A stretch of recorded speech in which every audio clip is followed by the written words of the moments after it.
वस्सलातु वस्सलामु अला सय्यिदिना मौलाना मुहम्मदिल्लज़ी काना सिद्दीक़न फ़ी तस्दीक़ात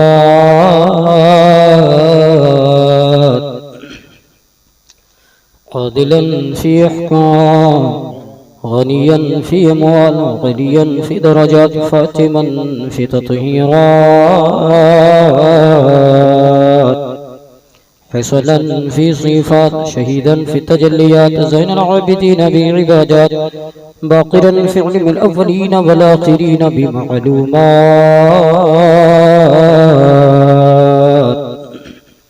स्वादिक़न फ़ी अक़वाल कामिलन फ़ी जमीइ अहवाल मुतमक्किनन फ़ी मक़ाम वदा जवादन कफ़्फ़हु इंदल वता गयातल मुस्तगीथीन गौतल आलमीन मुइन्नल मिल्लति वद्दीन अशरफुल अव्वलीन वल आख़िरीन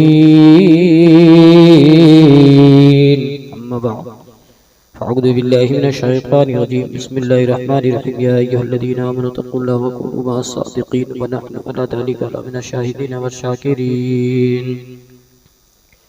आइए हमारा आप सबसे पहले अदब के साथ उसाक़े इनामदार मदनी ताजदार दोनों आलम के मालिक व मुख्तार जनाब मुज्तबा अहमद मुस्तफ़ा मोहम्मद मुस्तफ़ा सल्लल्लाहु तआला अलैहि वसल्लम की बारगाह में मोहब्बत के साथ दुरूद शरीफ का हदिया निछावर करें और पढ़ें अल्लाह रब्ब मुहम्मदिन सल्लल्लाहु अलैहि वसल्लम नहनु इबाद मुहम्मदिन सल्लल्लाहु अलैहि वसल्लम। एक बार और पूरा मजमा मोहब्बत के साथ दुरूद शरीफ पढ़े अल्लाहुम्मा सल्लि अला सय्यिदिना शफीना हबीबना मौलाना मुहम्मदिन बारिक व सल्लिम सल्लु सलातन व सलामन अलैका या रसूलुल्लाह सल्लल्लाहु तआला अलैहि वसल्लम। उससे पेशतर अपने शारे अहले सुन्नत हज़रत अमजद रजा अमजद जनाब मुबारक हुसैन साहब क़िबला मंज़र का खूबसूरत कलाम अपने समाअत किया मेरे नूर पर करम फरमा हज़रत अल्लामा मुफ्ती अब्दुल कुद्दूस साहब क़िबला अवैसी इनकी खूबसूरत और पुरमौज किताब आपको समाअत करनी है। ख़तीब अहले सुन्नत अखलाक़ के पैकर हज़रत हाफ़िज़ क़ारी एहसान साहब क़िबला की दावत मोहब्बत मेरे पाँव की जंजीर बनी रही और आज मैं आप दरमियान हाजिर आया। कुछ देर की गुफ्तगू होनी है। आप की समाअत अच्छी है। हमारे बुजुर्ग हज़रात भी बैठे हैं, जवान भी हैं, बड़े भी हैं, बच्चे भी हैं, बाहर ख़वातीन भी हैं। मैं चाहूँगा दौर हाजिर के लिहाज से आपके हर नब्ज़ पर मैं हाथ रखने की मैं कोशिश करूँगा। मुख्तसर से वक्त में कुछ काम की बातें हो जाए ताकि हमारे बच्चों की तरबियत बेहतर हो जाए, हमारी घर की औरतों की तरबियत बेहतर हो जाए, हमारी बेटियाँ बेहतर हो जाए, हम ठीक हो जाएँ तो इंशाअल्लाह अज़ीज़ हमारी ज़िंदगी बेहतर हो जाएगी, दुनिया भी सवर जाएगी, आखिरत भी सवर जाएगी।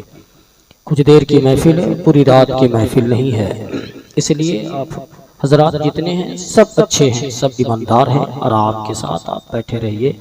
इसलिए कि साहिब खाना ने आपको मिलाद सुनने की भी दावत दी है और खाना खाने की भी दावत दी होगी। ऐसा नहीं कहा होगा कि आप मेरे घर आए खाना खाने के लिए, नहीं, पहले ये कहा होगा घर में चहल्लुम है, 40वें का मौका है, घर में मिलाद मुस्तफ़ा है, उलमाए किराम तशरीफ़ ला रहे हैं, आप हज़रात भी आएंगे और साथ में खाने की दावत है। खाने की दावत बाद में कहा होगा, क्या ऐसा ही है ना? बोलिए ना, यही होता भी है मेरे प्यारे। मगर हमारा एक शेड्यूल एक सिस्टम बन चुका है कि नहीं है, जाएंगे खाना मिलेगा तो खाएंगे, नहीं मिलेगा ताख़ीर होगी उठ करके चले जाएंगे। हमारा और आपका ये सिस्टम बन चुका है।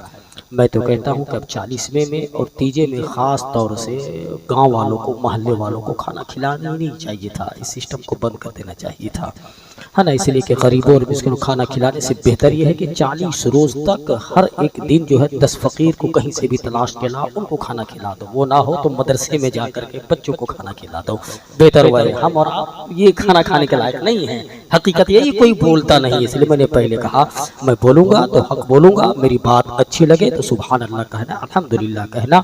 इसलिए नहीं कि मेरी तकरीर जम जाए, मेरी तकरीर जमने जमाने का वक्त नहीं है, कौम को समझने का वक्त है, उलमा को समझने का वक्त है। ये उलमाए कराम जो बातें बताए उस पर आप अमल करें, इंशाअल्लाह आपकी ज़िंदगी बेहतर हो जाएगी। जिक्र मुरादाबादी ने बहुत पहले कहा था, ये इश्क नहीं आसान बस इतना समझ लीजिए, ये इश्क नहीं आसान बस इतना समझ लीजिए, एक आग का दरिया है और डूब कर जाना है। ये आग का दरिया है और डूब कर जाना है। कुव्वते फिक्रो अमल पहले फना होती है, कुव्वते फिक्रो अमल पहले फना होती है, तब किसी कौम की शौकत पे जवाल आता है, तब किसी कौम की शौकत पे जवाल आता है। हाज़िर मजलिस, इसलिए मैंने कहा ईमानदारी के साथ आप बैठे, दुआ फरमाए अल्लाह रब्बुल इज्जत उस मरहुमा मग़फ़ूरा की कब्र में रहमत और नूर की बारिश अता फरमाए। मौला हमारे और आपकी हाजिरी को कबूल फरमाए। मौला हमारा खात्मा ईमान पर फरमाए। हर बार इस बात की दुआ करनी चाहिए कि हमारा खात्मा ईमान पर हो। इसलिए ईमानदारी के साथ आप बैठे, कुछ देर बातें होंगी, आप सुनने की कोशिश करें, बात अच्छी लग जाए तो उस पर अमल करने की कोशिश करें। हर एक की नीयत ये है कि ये इसाले सवाब की महफिल है। जब महफिल हम इसाले सवाब की है, इस गर्ज से हम आए हैं, तो हर कोई बिन बोले अपनी जबान पर जब दिल चाहे कम से कम दुरूद शरीफ पढ़ लिया करे, सुभान अल्लाह पढ़ लिया करे, अल्हम्दुलिल्लाह पढ़ लिया करे, ला इलाहा इल्लल्लाह मुहम्मद रसूलुल्लाह पढ़ लिया करे, कुरान की आयतों की तिलावत कर लिया करे और नीयत ये करे कि जिस मरहुमा और मग़फ़ूरा की इसाले सवाब के लिए हम बैठे, मौला इन तमाम का सवाब उस मरहुमा मग़फ़ूरा को अता फरमा दे। हमारी नीयत ये हो कि हमारे कस्बे और हमारे गांव के कब्रिस्तान में जितने मोमिन मोमिनात मरहुमीन हैं, मौला उन सबको सवाब अता फरमा दे। हमारी और आपकी नीयत ये होनी चाहिए महफिल में बैठने के बाद, मगर इस नीयत से भी हम कोसों दूर हो गए हैं। इसलिए ज़रूरत है कि हम पाक हो जाए, हम साफ हो जाए, हमारा दिल पाकीज़ा हो जाए।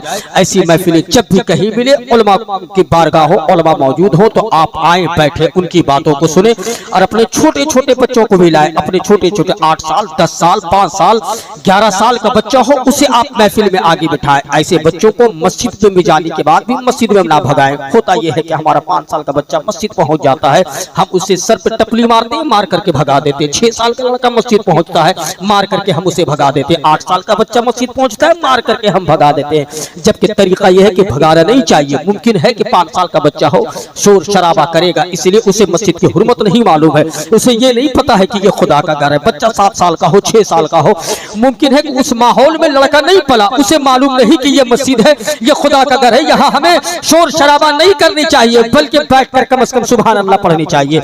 वो बच्चा शोर शराबा करेगा, 1 बार नहीं, 2 बार नहीं, 10 बार उसे समझाओ, बेटा जुमे के दिन में आए हो, सुन ये मस्जिद है, खुदा का घर है, यह हल्ला नहीं करना चाहिए। अगर शोर शराबा करोगे तो तुम्हारी पकड़ होगी। बच्चे के दिल में खौफ इलाही पैदा करो, बच्चे को शुरू से ही इब्तिदा से ही समझाओ कि ये मस्जिद है, यहाँ शोर शराबा नहीं करना है, ईमानदारी से बैठो, बस तुम बैठे रहो, कुछ मत करो, उसे आदत डालो। मगर होता यह है कि नहीं, शोर शराबा करना, मार करके हम भगा देते हैं। एक इंसान आया, उसे भगा दिया, 6 साल का बच्चा बैठा है, उसे हम भगा दिया।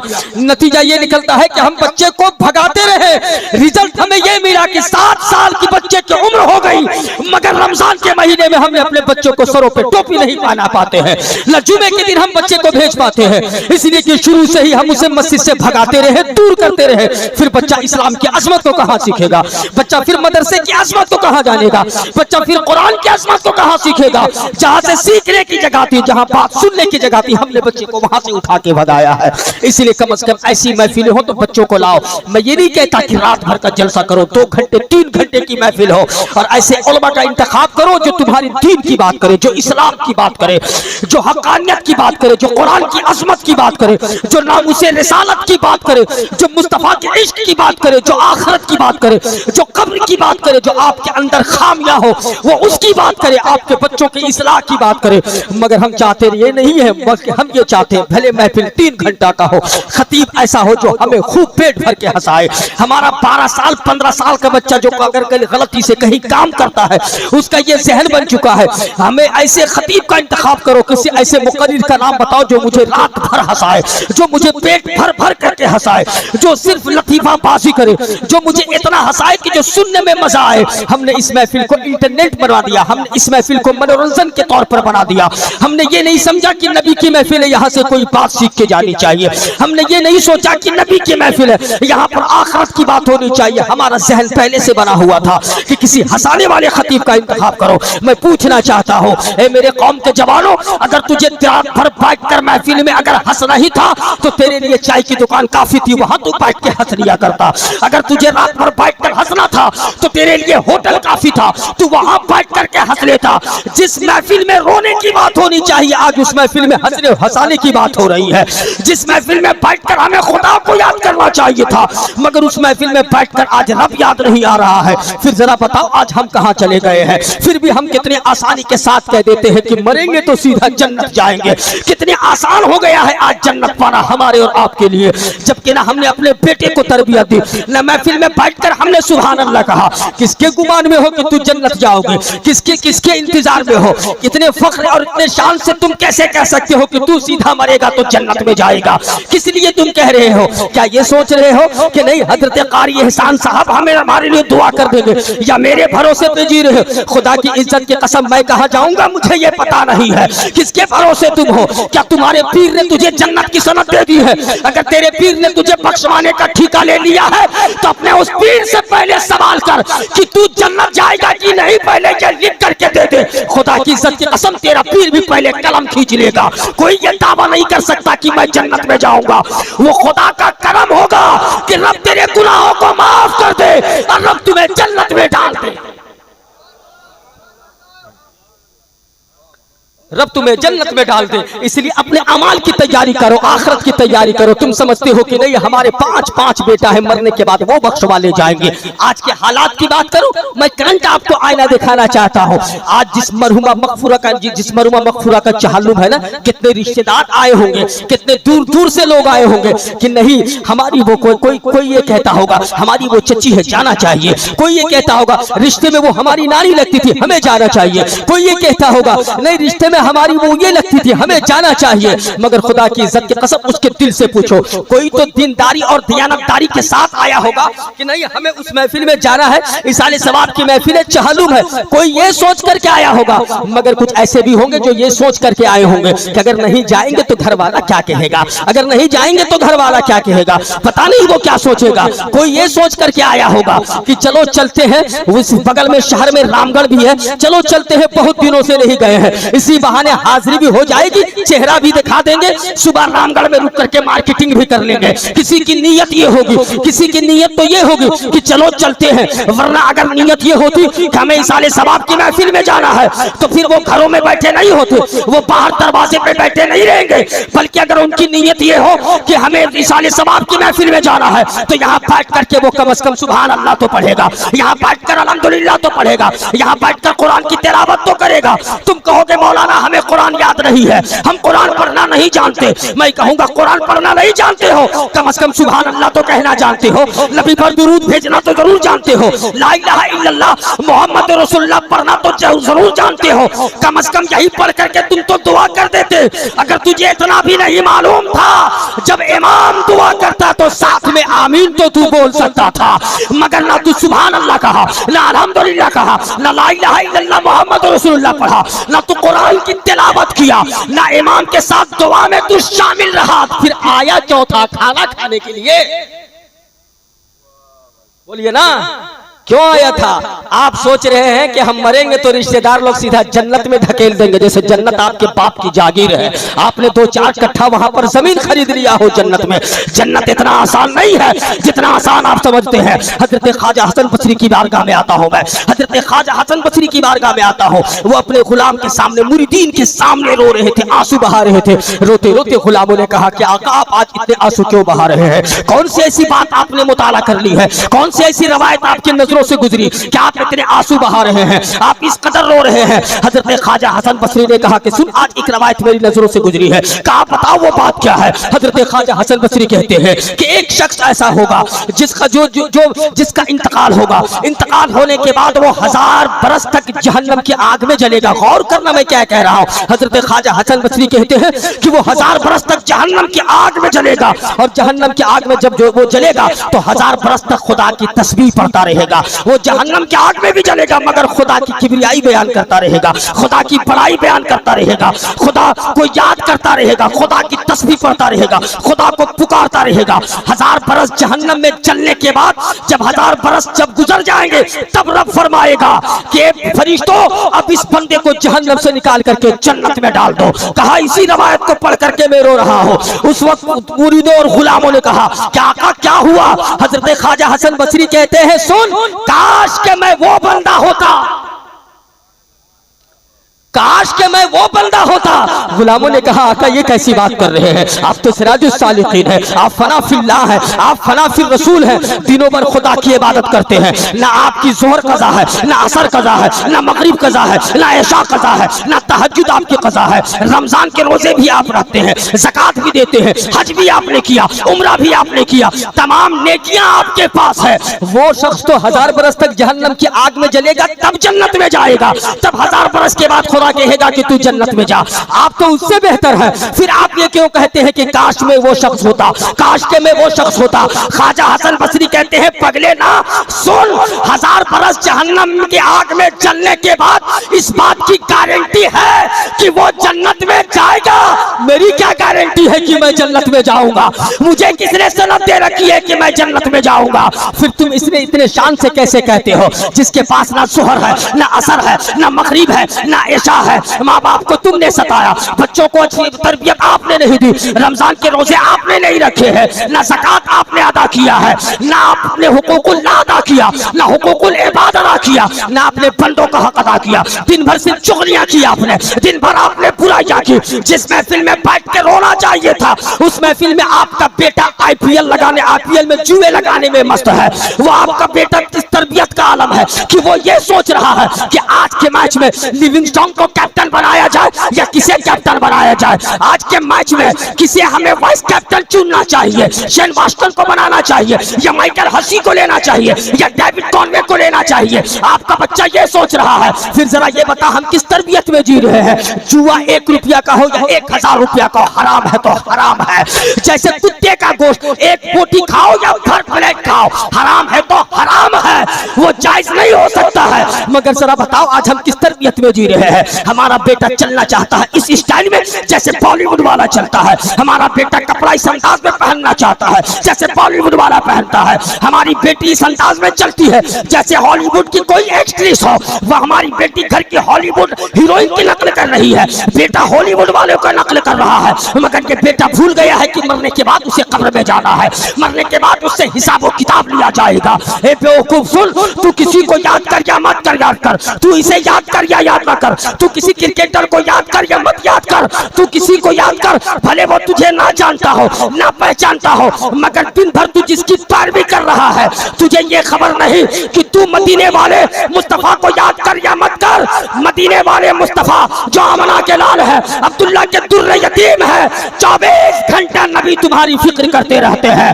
24 आवर्स आवर लास्ट प्रॉफेट सल्लल्लाहु तआला अलैहि वसल्लम thinking about us. 24 hours Mustafa 24 घंटा हमारी फिक्र करते हैं, मुस्तफा 24 घंटा हमें याद करते हैं। तुम्हें कामयाबी अगर चाहिए तो तुझे तो मुस्तफा की पैरवी करनी चाहिए, तुझे तो नबी को याद करना चाहिए, मगर तुम मुस्तफा को याद नहीं करते हो, ना तुम नबी को याद करते हो। जबकि होना यह चाहिए था कि अगर तुझे अपना मॉडल चुनना चाहिए था तो नबी को चुनना चाहिए था। इसलिए कि आवर लास्ट प्रॉफेट सल्लल्लाहु तआला अलैहि वसल्लम has been sent every man model. Mustafa सबके लिए मॉडल बन करके आए हैं, मुस्तफा पूरी कायनात के लिए मॉडल बन करके आए हैं। जिस मुस्तफा के हकीकत को हम समझ नहीं पाए, जिस मुस्तफा की शान को हम समझ नहीं पाए, मगर 1719 ईस्वी में मार्टिन लॉ ने भी जब कलम उठाया था तो यही लिखा था, no one has ever been born like Mohammed peace be upon him सल्लल्लाहु तआला अलैहि वसल्लम। 1719 ईस्वी में लॉ मार्टिन भी यही कहता है कि पूरी दुनिया में मुस्तफा के जैसा कोई पैदा ही नहीं हुआ है, आका की तरह कोई है ही नहीं। मगर हमने मुस्तफा की अजमत को नहीं समझा, हमने मुस्तफा की शान को नहीं सीखा। मुस्तफा क्या बताते हैं ये हमने समझने की कोशिश नहीं की। आज नतीजा ये है कि हमारा बच्चा बिगड़ गया है, आज नतीजा ये है कि हमारी घर की बेटियां बिगड़ गई है। फिर बाप शान से कहता है कि हम मरेंगे तो जन्नत में जाएंगे। किस मुंह से तुम कहते हो कि जन्नत में जाओगे? इसलिए जरा ये बता, तुमने अपने बच्चों को कौन सी तरबियत दी है? अपने बेटियों को, अपने बेटियों के सामने कौन सा अखलाक पैदा किया है? अपने बेटियों के सामने कौन सा किरदार आपने दिया है? अगर आपने अपनी बेटियों को अच्छा किरदार और अच्छा अखलाक और इस्लाम की बातें बताई होती तो रमजान के महीने में हमारे घर की बेटियां शॉपिंग मॉल के टेबल पर या शॉपिंग मॉल के सीढ़ी पर बैठकर रमजान के महीने में चाउमीन और चाट खाते हुए रामगढ़ में नजर नहीं आती। वो ना तो चाउमीन खाती, ना चाट खाती, ना गुपचुप खाती, ना किसी और का मजा लेती, बल्कि वो ये कहती कि अगर कोई परेशानी है मुझे, कोई बीमारी है मुझे, अगर हम रमजान में रोजे ना रख पाए तो क्या हुआ, मगर रास्ते में चलने वाला मेरा मुसलमान भाई कोई रोजेदार होगा, हमें उसका एहतराम करना है। मगर नहीं, बेशर्मों की तरह हमारी घर की बेटियां शॉपिंग मॉल के टेबल पर या शॉपिंग मॉल के बाहर सीढ़ियों पर बैठ करके रमजान के महीने में भी चाउमीन खा रही है। ये कौन सा इस्लाम है, ये कौन सी तरबियत है? फिर जरा ये बता दे, फिर तेरा क्या हाल होगा, फिर तेरा क्या हाल होगा? इधर नामुसे रिसालत पे आका अलैहिस्सलाम के शान पे गुस्ताखियां हो रही थी, बेटियां रमजान के महीने में भी रोजे नहीं रख रही थी। इधर कुरान की इज्जत पर हमले किए जा रहे थे, इधर बेटा आपका IPL में बिजी था, इधर हमारे घर की बेटियां किसी और चीज में बिजी थी, इधर कुरान के 26 आयतों को निकालने की बात की जा रही थी, बेटा जुएबाजी में और अड्डेबाजी में मस्त था, इधर 3 तलाक के बिल पास करने की बात की जा रही थी, उस वक्त तू खामोश था। इधर आका अलैहिस्सलाम के शान में जब गुस्ताखियां की जा रही थी उस वक्त तू खामोश था। फिर जरा ये बता कि तेरे साथ क्या होगा, फिर जरा ये बता कि तेरे साथ क्या होने वाला है। अगर बात नामुसे रिसालत की करूं, आका अलैहिस्सलाम की शान की बात करूं, और मदीने की एक बात बताता हूं। हजरत अमीर मुआविया अमीरुल मोमिनीन खलीफा दोम सैयदना उमर फारूक का दौर है, सैयदना उमर फारूक की जात है, उमर फारूक अमीरुल मोमिनीन है। पूरी दुनिया जानती है कि उमर का दबदबा वो था कि उमर जिस रास्ते से गुजर जाए तो शैतान गुजरने से भी डरता था, 40 रोज तक शैतान का आना जाना बंद हो जाता था। हजरत उमर की शान ये थी। हजरत उमर फारूक का दौर है, मदीने का जमाना है, मदीने में है। मदीने के थोड़ी दूर पर रेत में चंद बच्चे आपस में खेल रहे थे। खेलते खेलते बगल में देखा कि एक पादरी बैठा हुआ है, यानी चर्चिया ईसाइयों का फादर बैठा हुआ है। बच्चे जब खेलने लगे तो बच्चों का खेलने का सामान उस पादरी के पास पहुंचा। तमाम बच्चे मदीने के जो मुसलमान थे सब उस पादरी के पास गए और पादरी से कहा कि भाई पादरी, ये गेंद हमें दे दो, ये सामान हमें दे दो, ये खेलने की चीज हमारी है, इससे हम बच्चे खेला करते हैं, ये तुम्हारे काम की चीज नहीं है। उस वक्त पादरी ने कहा, उस वक्त फादर ने कहा कि हम ये सामान तुझे नहीं दे सकते हैं। बच्चों ने कहा सुन, दे देना, हम बच्चे हैं, इससे हम खेलते हैं, इससे तेरा क्या काम है? तो पादरी ने कहा नहीं दूंगा। बच्चों ने कहा नहीं दोगे? कहा नहीं दूंगा। बच्चों ने कहा कि सुन, हम मुस्तफा का कलमा पढ़ते हैं, हम नबी के उम्मती हैं, हम आका अलैहिस्सलाम की बारगाह में कलमा पढ़ते हैं, उन पर हम दुरूद भेजा करते हैं, हम मुस्तफा के गुलाम हैं, अब तो दे दो। बच्चों ने सोचा कि शायद मुस्तफा का नाम लूंगा तो ये दे देगा, आका का नाम लूंगा तो ये दे देगा, मगर पादरी ने कहा अब भी नहीं दूंगा। कहा नहीं दोगे? कहा फिर कहता हूं, हम नबी के कलमा पढ़ने वाले लोग हैं, अब तो दे दो। पादरी ने तो सामान नहीं दिया, मगर मुस्तफा की बारगाह में गुस्ताखियां करने लगा, नबी को गालियां देने लगा, नबी को बुरा भला कहने लगा, नबी की शान में गुस्ताखियां करने लगा। जब बच्चों ने ये देखा कि ये पादरी सामान ना दिया मगर मुस्तफा की शान में गुस्ताखियां कर रहा है, 8 साल 10 साल 7 साल के बच्चे थे, बच्चों को जलाल आ गया, बच्चे उस पर टूट पड़े और रेत पर ही उस पादरी को पटक पटक करके इतना मारा कि पादरी दम तोड़ दिया, पादरी की मौत हो गई। जब पादरी मर गया तमाम ईसाइयत एक जगह इकट्ठा हो गई और सब हजरत उमर के पास पहुंच गए और उमर से कहा, उमर फारूक आज मुकदमा लेकर के आए हैं, आज एक केस लेकर के आए हैं। उमर ने कहा कि क्या मामला है? उमर ने कहा कि क्या बात है? हजरत उमर फरमाते हैं बोल आज आना कैसे हुआ है? तमाम पादरियों ने कहा कि मदीने के वो छोटे छोटे बच्चे हैं, छोटे छोटे बच्चे जिनकी उम्र 7 साल 8 साल 10 साल 11 साल है, उन बच्चों ने मेरे फादर को मारा है, उन बच्चों ने मेरे पादरी को मारा है, उन बच्चों ने हमारे आलिम का खून बहाया है, इसलिए खून का बदला खून से लिया जाएगा, कत्ल का बदला कत्ल से लिया जाएगा। बच्चों ने पादरी का कत्ल किया, हम भी उन बच्चों को कत्ल करेंगे, हमें इंसाफ चाहिए। उमर कहते हैं अगर इंसाफ चाहिए तो मदीने के गवर्नर को खबर कर दो कि जा बच्चों को साथ लेकर उमर आ रहे हैं और तू भी साथ चल। जब मदीने के गवर्नर के पास जब जाओगे, मदीने का गवर्नर जो फैसला कर देगा, मदीने का जो काजी फैसला करेगा उसी पर हमारा आपका अमल होगा। मदीने के काजी ने जो फैसला कर दिया हम उसी पर अमल करेंगे। अब हजरत उमर भी निकले हैं, बच्चे भी साथ हैं, ईसाई भी साथ हैं, पूरी जमात के साथ मदीने के गवर्नर मदीने के काजी के पास पहुंचते हैं। जैसे ही मदीने के काजी के दरवाजे पे कदम रखते हैं, मदीने के काजी ने देखा कि उमर आ रहे हैं, अपनी जगह से उठ करके मदीने का काजी खड़ा हो गया, मदीने का काजी इस्तकबाल के लिए खड़ा हो गया। उमर उमर कहते हैं, ऐ मदीने का काजी, तू मुझे देख के क्यों खड़ा हुआ है? क्या तू मुझसे डर गया या उमर के रोबो दबदबा से तू घबराता है? काजी कहता है, बात ये नहीं है, आप अमीरुल मोमिनीन हो, उमर आ रहे हैं इस वजह से मैं खड़ा हो गया। उमर कहते हैं, नहीं, इस वक्त मैं तुम्हारे पास अमीरुल मोमिनीन होने की हैसियत से नहीं आया था, बल्कि मुकदमा लेकर के आया था, मगर तू मेरे डर से खड़ा हुआ है। इसका मतलब यह है कि तू चेहरा देखकर फैसला करता है, इसका मतलब यह है कि तू डर करके फैसला करेगा, और जो डर की वजह से या चेहरा देख के फैसला करे वो मुस्तफा के मदीने का काजी नहीं रह सकता। पहले काजी बदल दिया जाए तब इंसाफ होगा।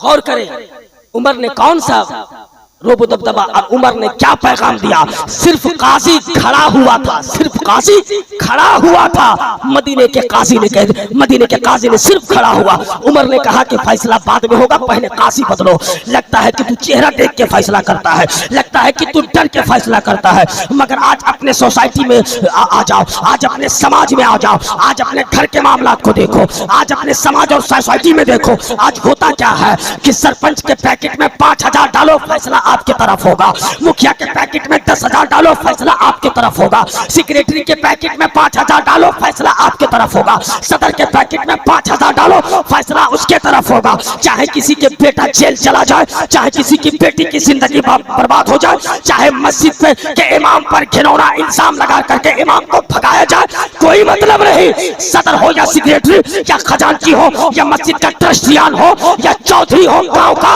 उसे बस पैसे से मतलब है। फिर तुम इस्लाम की बात कैसे करते हो? फिर तुम नबी की बात कहां से कर रहे हो? फिर तुझे मरने का क्या खौफ नहीं है? फिर भी इतने शान से कहते हो। इतने घुसखोरी और हरामखोरी के बाद भी हमारी कौम कहती है कि मरेंगे तो सीधा जन्नत में जाएंगे, मरेंगे तो कोई रोकने वाला नहीं है। जरा उमर का फिक्र देख, उमर ने पहले मदीने का काजी।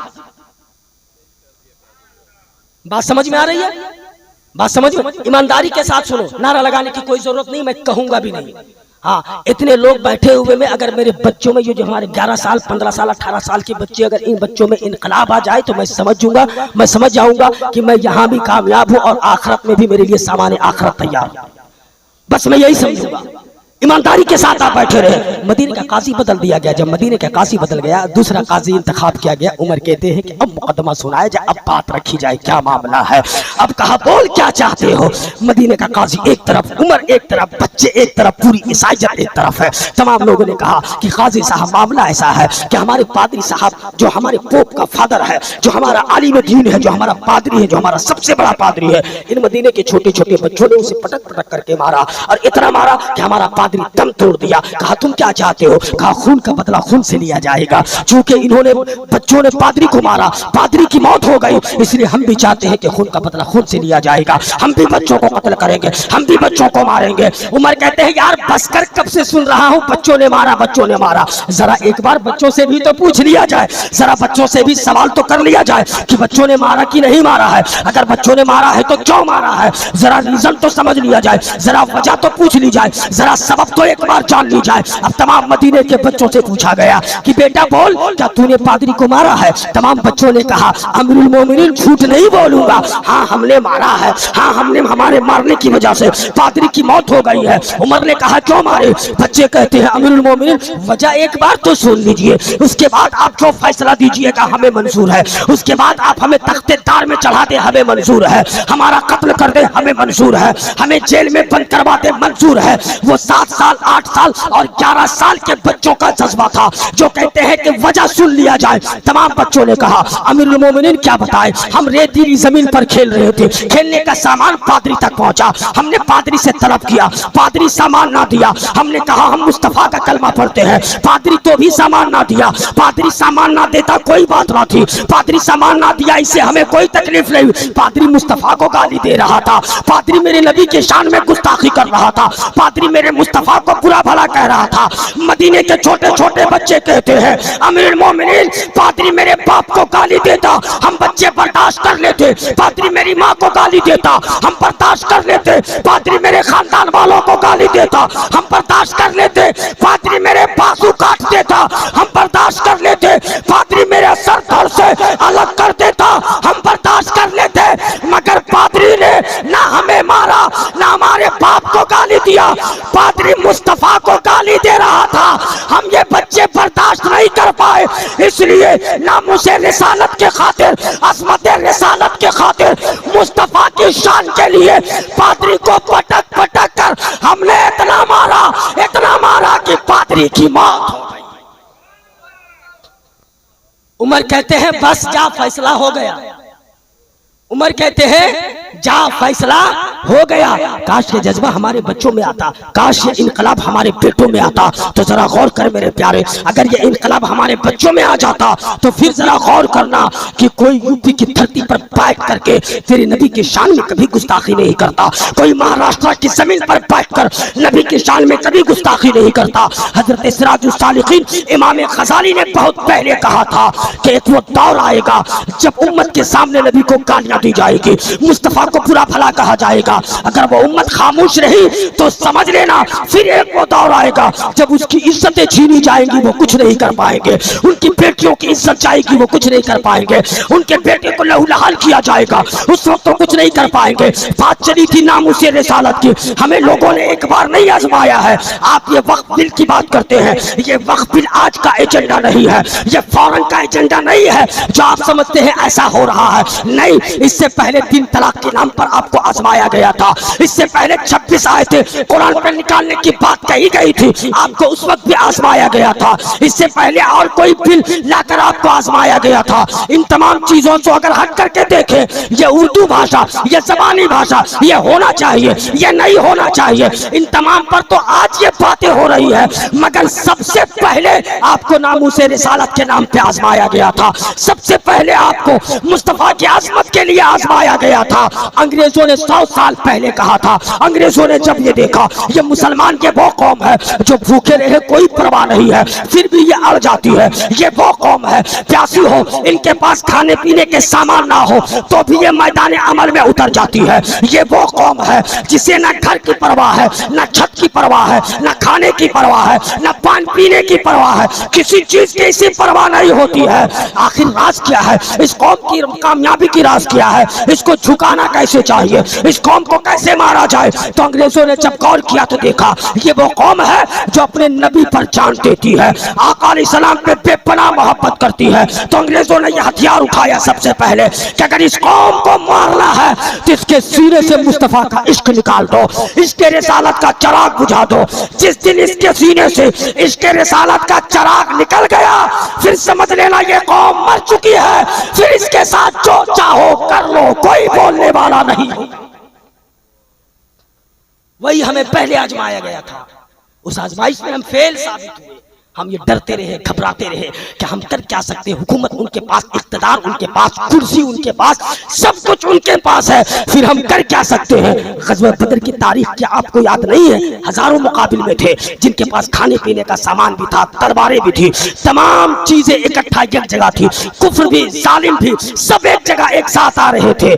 मुस्तफा के सहाबी जो कई दिन के भूखे और प्यासे थे, नंगे पांव मदीने से 100 किलोमीटर से ज्यादा चल के बद्र के मैदान पहुंचे थे, जिनके पास ना हथियार था, ना भाले थे, ना बर्छी, गिनती के इक्का दुक्का घोड़े थे और गिनती के 2-4 तलवारें थे। और आने वाला जो मुकाबिल में आ रहा था उनके पास हजार की तादाद में सिपाहियां थे, जिनके पास घोड़े भी है, असबाब भी है, तलवारें भी है, तमाम चीजें वो लेकर के आ रहे थे बद्र के मैदान में। न खाने का ठिकाना था सहाबियों को, न पानी इनके पास था, पाँव में चप्पल और जूतियां भी नहीं थी, मगर खाली पैर निकले मुस्तफा। और मुस्तफा बद्र के मैदान पर पहुंचे थे और बद्र के मैदान पर पहुंचने के बाद जब दुनिया को बता दिया कि सिर्फ दुआ के भरोसे मत रहो, पहले तुम तदबीर निकालो कामयाबी की, पहले तुम घर से कदम तो निकालो, पहले तुम तदबीर निकालो, तब तुम फिर दुआ की बात करना। मुस्तफा चाहते तो मदीने में रहकर भी दुआ कर सकते थे, नबी को बद्र आने की क्या जरूरत थी? नबी को तो मदीने में रहकर दुआ करनी चाहिए। चूंकि आका की शान ये है कि मुस्तफा मक्के में हो तो कुरान का नुज़ूल मक्के में होता है, मुस्तफा मदीने चले जाए तो कुरान का नुज़ूल मदीने में होता है, मुस्तफा हुजरे आयशा में हो तो कुरान का नुज़ूल हुजरे आयशा में होता है, मुस्तफा मुस्कुरा दे तो अंधेरी रात में हजरत आयशा को गुमशुदा सुई मिल जाए। आका की शान ये है कि मुस्तफा अगर खारे पानी में भी अपना लोहा पे दहन डाल दे तो खारा पानी भी मीठा हो जाए। आका की शान तो ये थी, नबी मदीने में रहकर भी दुआ कर सकते थे, मगर मुस्तफा मदीने में रहकर दुआ नहीं करते हैं। सहाबियों के साथ 100 किलोमीटर चलकर बद्र के मैदान में आते हैं और बद्र के मैदान में सर सत्ते में रखकर कहा था, परवरदिगार आज इस कौम के हिफाजत कर ले, अगर ये आज हिलाक हो गई तो कयामत तक तेरा कोई नाम लेने वाला नहीं होगा। रब ने वो मदद की कि फकत 313,000 रुपए भारी। तुम डरते रहे कि हमारे पास सामान नहीं, असबाब नहीं, हुकूमत उनके पास, इख्तिदार उनके पास, मुसलमान कौम जीने के लिए नहीं आया है दुनिया में। कौन है ऐसा जो आप कह सकते हो कि मैं मरूंगा नहीं? क्या आप कह सकते हो कि मुझे नहीं मरना है? तो कम से कम जब मरना ही है तो इसके रिसालत में मरो ना यार। कम से कम मरना है तो नामुसे रिसालत के नाम पर मरो ना, कुरान की अजमत में मरो ना। यजीद से लड़ाई हुसैन की दौलत या जागीरदारी की नहीं थी। अगर मैं एक लफ्जे में कहूँ पूरे करबला की, तो पूरी लड़ाई नामुसे रिसालत की थी, पूरी लड़ाई मुस्तफा की शान के लिए थी, पूरी लड़ाई असमत रिसालत पर थी। मगर आज हमारा बच्चा समझता है हमें जाने की क्या जरूरत है, हमें आवाज उठाने की क्या जरूरत है, हमें बोलने की क्या जरूरत है, हमें लिखने की क्या जरूरत है। बेवकूफ गंदे गंदे रील्स बना करके फेसबुक पे डाल सकता है, ट्विटर पे भेज सकता है, स्नैपचैट पे चैटिंग कर सकता है, मगर नबी की शान में गुस्ताखियां की जा रही है तो एक जुमला नहीं लिख सकता है। आका अलैहिस्सलाम की बारगाह में गुस्ताखियां की जा रही है तो बोल नहीं सकता है। वक्फ बिल के बारे में बात की जा रही है तो एक लफ्ज लिख नहीं सकता है, क्योंकि तू डरता है। मैं पूछना चाहता हूँ तुझे किसका डर है? सुपर पावर है तो वो खुदा है, पूरी कायनात का मालिक है तो वो खुदा है, पूरी कायनात का मालिक वो पाक परवरदिगार है। खुदा ने जितने दिन आपको जिंदगी दी है उतने दिन आपको जिंदा रहना है। उससे पहले ना आपको कोई मार सकता है ना भगा सकता है। अरे मरो तो नामुसे रिसालत के नाम पे मरो। अगर जेल में भी बंद कर दिए जाओ तो ये सोचो कि अगर जेल से भी हमारा जनाजा निकले तो आका के इश्क में निकले। मगर जरा बता प्यारे, हम अपने आप को कब समझेंगे? अपने बच्चों को वो तरबियत हम कब देंगे? इस्लाम कब सिखाएंगे? ईमान कब सिखाएंगे? बच्चों को हम अच्छी तालीम कब देंगे? बच्चों के अंदर हम अच्छा सिस्टम कब भरेंगे? हम अपने सिस्टम से कोसों दूर हट चुके हैं। यही वजह है कि आज हम परेशान हैं। आज हमारे बच्चों का हाल देखे, एक हाथ में मोबाइल होना चाहिए बस। बच्चे की उम्र 15 साल है, घर का बाप भी कहता है फख्र के साथ कि मौलाना साहब क्या बताएं, बेटी मेरी 6 साल की है मगर मेरे मोबाइल का पासवर्ड जानती है। बेवकूफ फख्र से कहता है बेटी मेरी 7 साल की है मगर फेसबुक चलाने में माहिर है, स्नैपचैट पे चैटिंग करने के लिए जानती है। पूरे रिश्तेदार के पास घरों का फोटो ले करके 5 साल की मेरी बेटी नंबर निकाल करके व्हाट्सएप में सबके पास भेजती है। बाप ये चौराहे से फख्र से कहता है शर्म से डूब मरना चाहिए। तेरी बेटी पासवर्ड लॉक, मोबाइल का लॉक जानती है, ये काबिले फख्र नहीं है। स्नैपचैट जानती है, ये तारीफ की बात नहीं है। ट्विटर पे ट्वीट करने जानती है, ये काबिले तारीफ बात नहीं है। बल्कि तू चौराहे पे आकर फख्र से ये कहता, लोगों सुन लो, भले ही मेरी बेटी मोबाइल का पासवर्ड खोलने नहीं जानती है, स्नैपचैट चलाने नहीं जानती है, यूट्यूब चलाने नहीं जानती है, ट्विटर हैंडल करने नहीं जानती है, ग्रुप पे मैसेज करने मेरी बेटी नहीं जानती है। इस बात से हमें कोई दुख नहीं और कोई गम नहीं है। खुशी इस बात की है कि मेरी बेटी कुरान की तिलावत करने जानती है, मेरी बेटी सैयदा फातिमा का किरदार पे अमल करती है, मेरी बेटी सैयदा आयशा के बातों पर चलती है, मेरी बेटी सुन्नत मुस्तफा की पैरवी करती है। भले ही मेरी बेटी मोबाइल चलाने नहीं जानती मगर मेरी बेटी के सीने में सैयदा फातिमा का किरदार है। काश हमारी बेटियां ऐसी हो जाती। अगर हम अपनी बेटियों के सीने में सैयदा फातिमा का किरदार भर देते ना तो खुदा की इज्जत की कसम बेटी मरना पसंद कर लेगी मगर किसी के साथ स्नैपचैट में चैटिंग करते करते भागना पसंद नहीं करेगी, ना हैदराबाद जाना पसंद करेगी, ना मुंबई जाना पसंद करेगी। इसलिए कि एक बेटी अपनी जान दे सकती है मगर बाप का सर कभी समाज में झुका नहीं सकती है, ना बड़े भाई का सर कभी समाज में झुका सकती है। मगर हमें इस बात की खबर नहीं है आज हमारी बेटियां कहाँ जा रही है पूछने वाला कोई नहीं है। बेटी को कोचिंग में जाती है मगर ये सवाल करने वाला कोई नहीं है कि आज कोचिंग में लेट क्यों हुआ, 5 से 10 क्यों बज गए, आज कॉलेज का दिन था, 3 बजे तेरा कॉलेज छुट्टी हो जाती है मगर आज 6 कैसे बजा, आने में इतना टाइम क्यों लगा दी हो, ये पूछने वाला कोई नहीं है, ये सवाल करने वाला कोई नहीं है। जबकि गार्जियन को पता होना चाहिए कि किसके साथ तू बात करती है, किस सहेली के साथ तू कॉलेज जाती है, किस सहेली के साथ तू कोचिंग करती है, किस जगह पर तेरा इंस्टीट्यूट है, किस जगह पर तू पढ़ती है। काश ये सवाल हम पहले कर लिए होते, काश हम अपनी बेटियों से पूछ लेते, ए मेरी बेटी जब तू कॉलेज जाती है तो जाने के ट्रांसपोर्ट का खर्चा मैं तुझे दे ही देता हूँ, मोबाइल के खर्चे मैं तुझे दे देता हूँ, नाश्ता के खर्चे मैं तुझे दे देता हूँ, जितनी किताबें चाहिए उतने ही पैसे मैंने तुझे दिए, तेरे ऊपर हर महीना 5 से 7 हजार का मेरा खर्चा आता है, ये लिमिट पैसे मैंने सिर्फ तुझे दिए थे। जिस पैसे को अगर तू हम 30 दिन कॉलेज जाएगी तो ट्रांसपोर्ट में खर्चा होगा, कॉलेज के ट्यूशन फी में खर्चा होगा, आने जाने में खर्चा होगा, नाश्ते में खर्चा होगा, मैंने तुझे एक्स्ट्रा पैसे दिए नहीं। जब मैंने तुझे ज्यादा पैसा नहीं दिया तो फिर ये नया मोबाइल 20 हजार का तेरे हाथ में आया कहां से? जब मैंने तुझे पैसा नहीं दिया तो फिर तेरे बदन पर ये महंगे जेगिंस और ये टॉप और ये प्लाजो, ये अच्छे सूट पीस तेरे बदन पर कहां से आ रहे हैं? जब मैंने तुझे पैसा दिया ही नहीं तो फिर ये तेरे हाथ में महंगा लैपटॉप कहां से आ गया? ये उसी दिन हम सवाल कर लेते तो बेटियां होशियार हो जाती, मगर हम पूछते नहीं है कि हमारी बेटी कहां जा रही है, किस कॉलेज में पढ़ती है, 8 बजे आ रही है कोई मतलब नहीं, 7 बजे आ रही है कोई मतलब नहीं। पापा मैं क्या बताऊं, हमारे दोस्त हमारी फ्रेंड का बर्थडे पार्टी था, कोई कहते हैं कि आज स्कूल की तरफ से मैं पिकनिक गई थी, मौका हाथ से निकल जाता है और मौका जब हाथ से निकलता है तो 2 साल के बाद बाप से जबान लड़ा के कहती है बाबा everything is fair love and war. शान से बाप के सामने बेटी खड़ी होकर के कहती है कि मोहब्बत और जंग में सब कुछ जायज है, हम शादी करेंगे तो उसी से करेंगे। ये नौबत क्यों आई? ये नौबत इसलिए आई कि तुमने कभी सवाल नहीं किया, तेरा सिस्टम बेहतर नहीं था, आपका सिस्टम बेहतर नहीं था।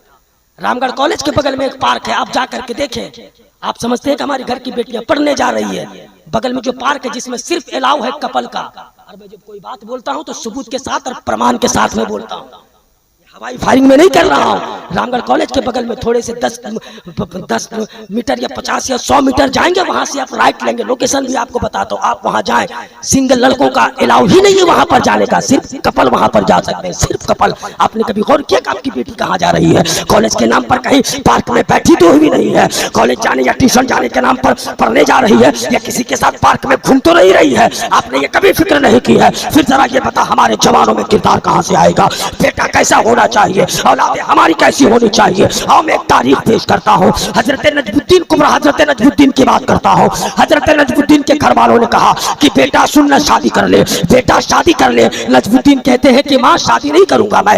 बाप ने कहा शादी कर लो, नजमुद्दीन कहते हैं कि ना मैं शादी नहीं करूंगा। तमाम लोग उनके उस्ताद के पास चले गए, उस्ताद ने हजरत नजमुद्दीन को बुलाया, बुला करके कहते हैं कि बेटा घर वाले कह रहे हैं कि शादी कर लो, तो तू शादी क्यों नहीं करना चाहता है? तू शादी तो कर ले, शादी क्यों नहीं करना चाहता? हजरत नजमुद्दीन कहते हैं कि हुजूर मैं शादी नहीं करूंगा। उस्ताद ने पूछा कि बेटा एक वजह तो बता दे, तू शादी क्यों नहीं करना चाहता? नजमुद्दीन कहते हैं हुजूर आप जिद कर रहे हैं तो बताता हूँ, मैं शादी करना चाहता हूँ मगर मेरे लायक की कोई लड़की मिले तब मैं शादी करूँ। कहा कैसी लड़की होनी चाहिए, जरा ये तो बता दे, तुम्हारी पसंद क्या है? हजरत नजमुद्दीन ने ये नहीं कहा था, हजरत नजमुद्दीन ने ये नहीं कहा कि जिसके लब सुर्ख हो, जिसके गाल सुर्ख हो, लड़की गोरी चिट्टी हो, लड़की की हाइट 6 इंच होनी चाहिए, लड़की अमीर घराने से हो, ये नहीं करना चाहिए था। ये हजरत नजमुद्दीन ने नहीं कहा था जो आज के हमारे जवान कहते हैं। जवान क्या कहता है कि अम्मी जान बाबा जान लड़की देखने जा रहे हो ना, तो लड़की बिल्कुल खूबसूरत होनी चाहिए,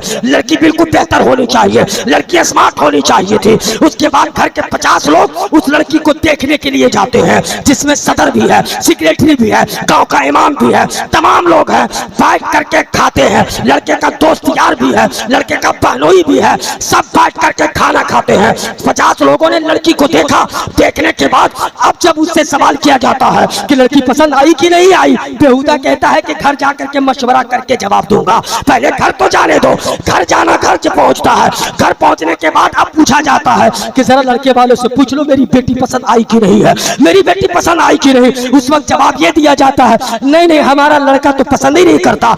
अगर तुझे पसंद नहीं करता, अगर तुझे शादी नहीं करनी थी तो बेशर्मों की तरह 50 लोग बैठ करके बिरयानी क्यों ठूस करके आए थे? तुमने किसी गरीब का मजाक क्यों उड़ाया था? तुमने किसी का खाना क्यों खाया था? क्या ये इस्लाम में जायज है कि झूठ भर कर बैठ करके जा करके देखो? क्या इस्लाम में ये जायज है? लड़का कहता है अगर किसी तरह से पसंद भी आती है तो लड़का कहता है कि ठहर जाओ। अपने होने वाले ससुर से कहता है कि अभी ठहर जाओ, अभी मेरा जीजा नहीं आया है, मेरा बहनोई लड़की को देखेगा। अभी हमारे 4 दोस्त पटना में रहते हैं, वो आने वाले हैं, वो देखेगा, वो पसंद करेगा तब शादी करूंगा। उस बेवकूफ से पूछ, शादी तुझे करनी है या तेरे बहनोई को शादी करनी है? शादी तुझे करनी है या तेरे दोस्तों को शादी करनी है? अरे हुजूर सरकार आला हजरत फतवा रज़विया में फरमाते हैं कि झुंड बनाकर लड़कियों को देखने मत जाओ, बल्कि अगर जाओ भी तो इस तरह से जाओ और इस तरह से देखो कि लड़की को पता भी ना चले कि कोई हमें देखने के लिए आया है, कोई हमारा रिश्ता लेकर के आया है, लड़की को ये पता तक ना चले। मगर जरा ये बताइए कौन सा इस्लाम है कि लड़की का चचा भी वहीं बैठा है, गांव का लोग भी वहीं बैठे हैं, 50 लोग लड़की को देख रहे हैं, उसके बाद रिश्ता तय होता है। ये फजूल खर्ची नहीं है तो क्या है? 50 लोग देखते हैं कि जिंदगी भर का मामला है, जिंदगी भर का निभाना है। काश तू लड़की देखने से पहले ये जज कर लेता कि अम्मी जान मेरे घर वालों सुन, लड़की खूबसूरत हो या ना हो इस बात की परवाह नहीं है, लड़की से ये पूछना कि वो नमाज पढ़ती है या नहीं पढ़ती है। अगर जोहर के वक्त तुम उसके घर में बैठे रहे तो ये देखना जोहर के वक्त लड़की पहले नमाज को फौकियत देती है या रिश्तेदारों को फौकियत देती है। अगर असर के वक्त पहुंच रहे हो तो लड़की के माथे पे सजदे का निशान देखना कि लड़की नमाज पढ़ती है या नहीं पढ़ती है, दुरूद मुस्तफा पढ़ती है या नहीं पढ़ती है, कुरान की तिलावत करती है या नहीं करती है। अगर हमने ऐसा कर लिया होता हमारा समाज बेहतर होता, हमारी घर की सोसाइटी बेहतर होती, हमारा मुआशरा बेहतर होता।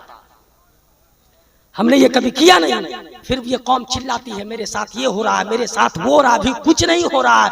कुछ दिन के बाद लोग ये भी तय करेंगे कि आप पहनेंगे क्या, आप खाएंगे क्या, आप क्या पढ़ेंगे। आप 2 रिकात नमाज जोहर में 12 रिकात पढ़ेंगे कि 4 रिकात पढ़ेंगे, लोग ये भी तय करेंगे। वो भी दिन दूर नहीं कि जब लोग ये तय करेंगे कि ईद की नमाज आप ईदगाह में पढ़ेंगे कि कहाँ पढ़ेंगे, ये भी दिन आने वाला है। अगर ऐसा ही हाल आपका सिस्टम रहा तो कुछ दिनों के बाद लोग ये भी तय करेंगे कि तुम ला इलाहा इल्लल्लाह मोहम्मद रसूलुल्लाह पढ़ोगे कि नहीं पढ़ोगे। जब कलमा ही बंद, नमाज ही बंद, रोजा बंद, ज़कात बंद, हज बंद, तो तुम जिंदा रह के क्या करोगे? बोले ना, ऐसी जिंदगी तो कुत्ते भी जीते हैं, ऐसी जिंदगी से क्या फायदा? खुद को समझो यार, अगर मुसलमान हो तो खुद को समझो। हर मुसलमान को हर एक को एक ना एक दिन मरना है, तो कम से कम मरो तो जब वहां जाओ खुदा की बारगाह में रब कहे कि क्या लाए हो, तो खुदा की बारगाह में ये शान से कह सको परवरदिगार गलती हो गई, नमाजें तो हमने नहीं पढ़ी, रमजान के महीने आते थे, चंद रोजे रखते थे, काम की वजह से कुछ रोजे छूट जाते थे, गलतियां हुई है, गुनाह हुए हैं परवरदिगार, मगर जब बात तेरे हबीब की थी ना तो सबसे पहले मेरा सीना सामने था। जब नामुसे रिसालत की बात थी तो सबसे पहले मेरा सीना सामने था। कम से कम ये खुदा के सामने कह सको। आओ जरा बताते हैं हजरत नजमुद्दीन से कहा तुझे कैसी लड़की चाहिए? नजमुद्दीन कहते हैं उस्ताद मोहतरम मुझे ऐसी लड़की चाहिए कि जब मैं ऐसी लड़की से शादी करूंगा कि शादी होने के बाद वो जो मेरी बीवी बने वो मुझे दुनिया से निकाल करके खुदा तक पहुंचा दे, दुनियादारी में हमें ना रखे बल्कि दुनिया से निकाल कर खुदा तक पहुंचा दे। कहा आगे बोल दूसरी शर्त क्या है? नजमुद्दीन कहते हैं उस्ताद मोहतरम मेरी दूसरी शर्त ये है कि जब मुझे दुनिया से निकाल कर खुदा तक पहुंचा दे, ये मेरी पहली शर्त। दूसरी शर्त ये है कि जब कोई लड़का उस मेरी बीवी से पैदा हो तो वो लड़का बैतुल मुकद्दस का फातिह हो, बैतुल मुकद्दस फतह करने वाला हो। मुझे ऐसी बीवी चाहिए। अगर ऐसी लड़की आपके नजर में है तो आप बताएं, मैं शादी कर लूंगा। उस्ताद कहते हैं कि बेटा तेरी शर्त बड़ी गहरी है, ऐसी लड़की कहाँ तलाशूंगा, कहाँ खोजूंगा, कहाँ से रिसर्च करूंगा?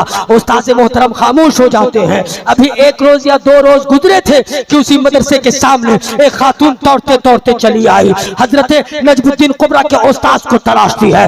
उनके उस्ताद बाहर निकलते हैं, पर्दे के आड़ में खातून सलाम करती है। सलाम का जवाब लेने के बाद हजरत नजमुद्दीन के उस्ताद पूछते हैं कि बेटी बोल क्यों आई हो, इधर आना कैसे हुआ? वो खातून कहती है हुजूर क्या बताऊं, मैं बड़े घर की शहजादी हूँ, बड़े बड़े रिश्ते मेरे लिए आ रहे हैं, बड़े बड़े राजा महाराजा और दौलतमंद रईस जादों की रिश्ते मेरे घर आ रहे हैं, मगर मैं किसी से शादी नहीं करना चाहती हूँ, मुझे कोई लड़का पसंद नहीं है, इसलिए कि मैं शादी ही नहीं करूंगी। उस्ताद ने कहा कि बेटी तू शादी क्यों नहीं करना चाहती है, तू शादी तो कर ले, माँ बाप अगर कह रहे हैं तो माँ बाप की रजामंदी के लिए तू शादी कर ले, तू शादी क्यों नहीं करना चाहती है? तो उस वक्त वो लड़की जवाब देती है कि हुजूर मैं शादी करूंगी, मगर मुझे मेरी कुछ कंडीशन है। उस्ताद कहते हैं कि बेटी बोल तेरी शर्त क्या है? उस वक्त वो लड़की कहती है कि बाबा मुझे ऐसा लड़का चाहिए जो मुझे दुनिया से निकाल करके खुदा तक पहुंचा दे, मैं वैसे लड़के से शादी करूंगी।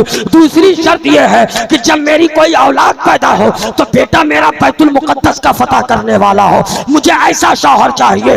उस्ताद कहते हैं बेटी तेरी तलाश खत्म हो गई, इसी इंतजार में तो एक जवान मेरे पास बैठा हुआ है, आ दोनों का निकाह कर देते हैं। नजमुद्दीन की भी ख्वाहिश यही थी, होने वाली बीबी की भी ख्वाहिश यही थी, दोनों का निकाह हुआ, जिंदगी गुजरने लग गई। जिंदगी गुजरने के बाद जब कुछ ऐसा इल्जाम आया, जब इनका एक बेटा पैदा हुआ, बेटा कोई और नहीं था हजरत नजमुद्दीन और उनकी बीवी से जो बेटा पैदा हुआ था वो बेटा कोई और नहीं बल्कि वही बेटा सुल्तान सलाहुद्दीन अय्यूबी था जिसने बैतुल मुकद्दस को अपने दम पर फतह किया। ऐसा किरदार होना चाहिए मेरे प्यारे, ऐसा किरदार होना चाहिए। वक्त हो चला है, बस मैं अपनी गुफ्तगू को 5 मिनटों के अंदर में समेट रहा हूँ, इसलिए अगर कामयाब चाहते हो तो खुदा की बारगाह में आ जाओ, कामयाबी चाहते हो तो नमाजी बन जाओ, कामयाबी चाहते हो तो कुरान की तिलावत करो, कामयाबी चाहते हो तो बच्चों को अच्छा सिस्टम में रखो, अच्छी तालीम दो, एजुकेशन दो, दीन की भी तालीम पढ़ाओ और दुनियावी तालीम पर भी अपने बच्चों को पढ़ाओ। आपका इलाका बड़ा अच्छा है, आपके पास पैसे हैं, रुपये हैं, आपके पास सब कुछ है, मगर ना आपका बच्चा ना हाफिज कुरान होता है, ना आलिम दीन होता है, ना आपका बेटा डॉक्टर बनता है, ना इंजीनियर बनता है, ना आईएएस बनता है, ना आईपीएस बनता है, आपका बेटा करता क्या है बात समझ में नहीं आती है, इसलिए आपका सिस्टम बेहतर नहीं है। हमारे बच्चों को जज भी होना चाहिए, वकील भी होना चाहिए। दुनिया के किसी कोने में चले जाओ, हॉस्पिटल में जाओ, पता चलेगा कि आपका कोई डॉक्टर नहीं है।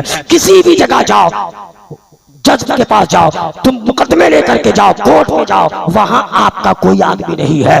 दुनिया के किसी भी डिपार्टमेंट में जाओ, वहां आपका कोई आदमी नहीं है। तो फिर जरा ये बताओ कि तेरे मुंह पे तमाचे लोग नहीं मारेंगे तो क्या मारेंगे? तेरा ना कोई मुकदमा लेने वाला है, ना तेरे हक में कोई फैसला करने वाला है, ना तुम डॉक्टर बनाए अपने बेटे को। काश तेरा बेटा अगर दीनदार होता, कुरान का पढ़ा लिखा होता, आलिमों से मोहब्बत करने वाला होता, नमाजी होता और बेटा फिर डॉक्टर बनता, तो खुदा की इज्जत की कसम जब आपका भाई या आप में से कोई जब उस बेटे के डिस्पेंसरी में या हॉस्पिटल में पहुंचता ना, तो बेटा नाजायज पैसे के तौर पर, ऑपरेशन के नाम पर नाजायज पैसे आपसे 50,000 1 लाख नहीं आइता, बल्कि ये कहता कि नहीं मैं नमाज पढ़ता हूँ, कुरान की तिलावत कहता हूँ, झूठ बोल करके पैसा आपसे नहीं लूंगा। आपके बेटे के अंदर पहले दीनदारी तो आ जाए, मगर आपने कुछ नहीं किया, ना बच्चों को पढ़ाया, किसी तरह से आपने जिंदगी गुजारी। यही वजह है आज बेटा इतना बेअदब हो चुका है कि वो समझता है कि बाप मेरा जब तक 5 लाख नहीं देगा तब तक मैं बाप को बाप नहीं मानूंगा,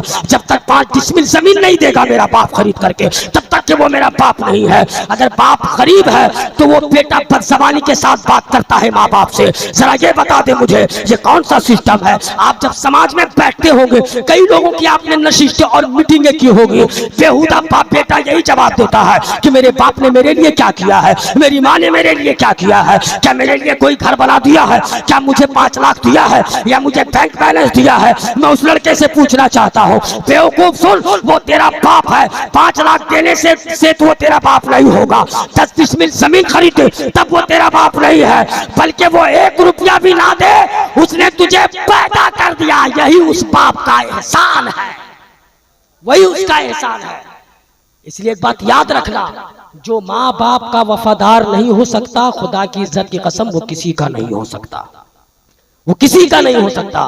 वो किसी का नहीं हो सकता। और अगर हमारे समाज में ऐसे नशेड़ी, गंजेड़ी, भंगेड़ी, जुआ खेलने वाले, ताश खेलने वाले जो माहौल को खराब कर रहे हैं, और ये जितने बच्चे हैं जो IPL वाले हैं, जो शान के साथ सड़कों में खड़े होकर के गांजा पीते हैं, ऐसे लड़कों को पकड़ करके फैसला बाद में कीजिएगा, पहले टांग के मारिए। ये मत सोचिए कि उसका बाप क्या कहेगा। सारे लोग यकजहती रहिए, एकजुट हो जाइए। कितना पे फायर करेगा, कितने लोगों पे केस बनेगा, पूरा गांव पर और पूरा समाज पर केस कभी नहीं बनता, ये आपको भी मालूम है। कोई एक आदमी आगे ना आवे, पूरे सिस्टम को बदलो। ऐसे लड़कों को जो माँ बाप के नाफरमान हो, माँ बाप याद रखे, ये बच्चे जो आज के जो टेक्नोलॉजी में जो पैदा हो रहे हैं ना, माँ बाप का गला दबा दबा करके अपना हक छीनेंगे और माँ बाप को मारते और फिरते रहेंगे। ना आपका अदब करेंगे, ना बहन का अदब करेंगे, ना माँ का अदब करेंगे। ये बच्चे भूल जाते हैं। मगर पागल सुन, कभी अगर तू कहीं काम करता होगा और रोजाना घर के रात तू 9 बजे वापस आता होगा, गलती से एक दिन आजमाने के लिए तू रात के 12 बजे घर आना। खुदा की इज्जत की कसम, तेरे बच्चे सो जाएंगे, बीवी भी सो जाएगी, मगर कसम से कहता हूं, अगर माँ भले 80 बरस की होगी ना, माँ उस वक्त तक नहीं सोएगी जब तक बेटा घर नहीं आता है। अगर तुमने कुंडी खटखटा दी एक बार, अम्मी जान दरवाजा खोल दे, अगर तूने एक बार कुंडी खटखटाई, कसम से कहता हूं प्यारे, आजमा लेना, तेरी बीवी उठ करके नहीं आएगी, फोन पर फोन मिलाते रहोगे, बीवी फोन नहीं उठा सकती है, बेटा भी दरवाजा खोलने के लिए नहीं आएगा। अगर कमरे में अंधेरा हो तो माँ दीवारों को पकड़ पकड़ करके, दीवारों के सहारे खड़ी हो करके तेरे लिए दरवाजा खोलेगी। रात के 12 बजे पूछेगी, बेटा आज हुआ क्या, इतनी ताखीर क्यों आए हो। ये माँ का जिगर, ये माँ का जिगर है, जो हमारे बच्चे समझते नहीं है, जो हमारे लोग नहीं समझते, क्योंकि हमारा सिस्टम बेहतर नहीं है। ये चिल्लाना छोड़ दो, परवरदिगार संभल में हम मारे जा रहे हैं, जरा गौर करना। झारखंड की जमीन पर तेरी मॉब लिंचिंग, यूपी की जमीन पर तेरी मॉब लिंचिंग, अजमेर की जमीन पर तेरी मॉब लिंचिंग, महाराष्ट्र में तेरी मॉब लिंचिंग। क्यों? इसलिए कि ये मुसलमान है। मैं पूछना चाहता हूँ, मुसलमान के नाम पर जमीन पर मारे जा रहे हो, कहीं कब्र में गए और फरिश्तों ने कह दिया परवरदिगार ये तो मुसलमान ही नहीं था, तब क्या होगा? ऊपर भी कुटाई होगी मुसलमान के नाम पर, नीचे कुटाई होगी कि ये मुसलमान ही नहीं था, तब क्या होगा? ईमान की हिफाजत करो, ईमान की हिफाजत करो। इसलिए ये रोना चिल्लाना छोड़ दो कि परवरदिगार संभल में ये हो रहा है, वहां नमाज पे पाबंदी है, मौला तेरी रहमत कहाँ है, खुदा तू कहाँ है, रोजे रमजान के रोजे पे पाबंदी लग रही है, मौला तू कहाँ है। परवरदिगार आज अजमेर पे, अजमेर की दरगाह पे उंगलियां उठ रही है, परवरदिगार तेरी रहमत कब आएगी, मौला तू अपना जलवा तो दिखा, तू कहाँ है। दुआ करने वाले बेवकूफ मुसलमान ये तुम चिल्लाते रहते हो, खुदा कहाँ है, खुदा कहाँ है, खुदा कहाँ है। मुअज्जिन जोहर के वक्त हय्या अला सलाह, हय्या अला सलाह कहकर पुकार रहा था, तू कहाँ था। मुअज्जिन ने तुझे असर में मस्जिद बुलाया था, तू कहाँ था। मगरिब की अजान हो रही थी, तू कहाँ था। इशा की अजान हो रही थी, तू कहाँ था। फजर की अजान हो रही थी, तू कहाँ था। तेरा बेटा कहाँ था, पहले ये जवाब दे कौम। इसलिए अपना सिस्टम बदलो, काम कुछ भी करो, कहीं भी करो, हलाल रिस्क की तलाश में रहो। रिस्क का मालिक कोई नहीं है, ना हम है ना आप मेरा रिस्क का मालिक है। आपकी मैं तारीफ में करूं ताकि आप मेरा नजराना बढ़ा दे, 2, 4, 500, 1000 इनाम दे देंगे, आपकी तारीफ में कर लूं, ये चाटुकारिता करने की मुझे आदत नहीं है।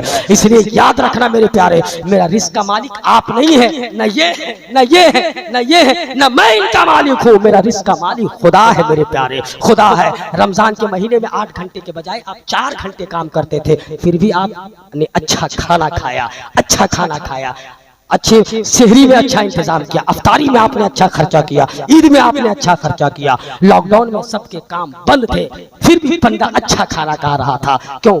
हम दे रहे थे आपको नहीं, वो रिस्क का मालिक खुदा है। इसलिए उस पाक परवरदिगार से डरिए, रिस्क का मालिक उसे समझिए। और आखिरी ऐलान के तौर पर मैं गुजारिश करूंगा, इसी मुहिम के लिए वक्फ बिल जो आप और मुसलमानों के खिलाफ जो पास किया गया है, इसके लिए इदारा शरिया अंसाराबाद दुर्गी, हमारे सेक्रेटरी साहब जनाब इम्तियाज साहब भी यहाँ बैठे हुए हैं, अंसाराबाद दुर्गी से एक जुलूस की शक्ल में MTS ग्राउंड सनीचर बाजार के पास जो ग्राउंड है वहाँ सबको जमा होना है। फिर वहाँ से इंशाअल्लाह एक मेमोरेंडम देने के लिए DC हो या SP हो, जहाँ भी जाना हो, जो लोग हमारे बड़े हमारे उकला हजरात भी रहेंगे। उम्मीद है कि इरफान अंसारी की भी मौजूदगी होगी, डॉक्टर इरफान अंसारी वो भी आएंगे और कई मंत्री लोग रहेंगे। आपसे मैं गुजारिश करूंगा, बात आपके हक की हो रही है, आप वहाँ ज़ौक़ दर ज़ौक़ वहाँ पर पहुँचे। ये नहीं सोचे कि मेरा बड़ा भाई चला गया है तो छोटा को क्या जाने की जरूरत है, एक गया तो दूसरे की क्या जाने की जरूरत है। नहीं, ये आपके हक की बात है कि आप उस दिन 21 अप्रैल को 9 साढ़े 9 बजे करीब आप उस ग्राउंड पर पहुंचे और यकजहती का सबूत दें और दुनिया को बता दें, लोगों याद रखना, तुम हमें मार दोगे हम बर्दाश्त कर लेंगे, हमारे बच्चों को कत्ल कर दो हम बर्दाश्त कर लेंगे, हमारे सीने में गोलियां चला दो हम बर्दाश्त कर लेंगे, मगर मुस्तफा के कानून को अगर कोई बदलने की कोशिश करेगा तो ये मुसलमान कभी बर्दाश्त नहीं कर सकता है। नबी का कानून न कल बदला है, न आज बदला जाएगा, है कौले मोहम्मद, है कौले खुदा, फरमान न बदला जाएगा, बदलेगा लाख जमाना मगर कुरान न बदला जाएगा, न कुरान बदला जाएगा।